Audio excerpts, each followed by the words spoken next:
আসসালামু আলাইকুম সুপ্রিয় দেশবাসী।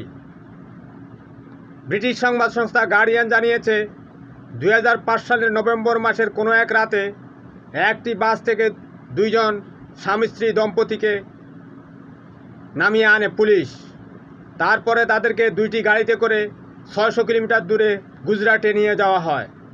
সেই সময় গুজরাটের স্বরাষ্ট্রমন্ত্রী ছিল অমিত শাহ। 2 দিন পরে সেই দম্পতির স্বামী সৌরভ হোসেন শেখকে গুলি করে হত্যা করা হয়। এর 4 দিন পরে তার স্ত্রীকে হত্যা করে পুড়িয়ে নদীতে ফেলা হয়। জানেন কেন পুড়িয়েছে? কারণ তাকে মৃত্যুর আগে ধর্ষণ করা হতে পারে, যাতে করে পোস্টমর্টেম রিপোর্টে সেটা না আসে।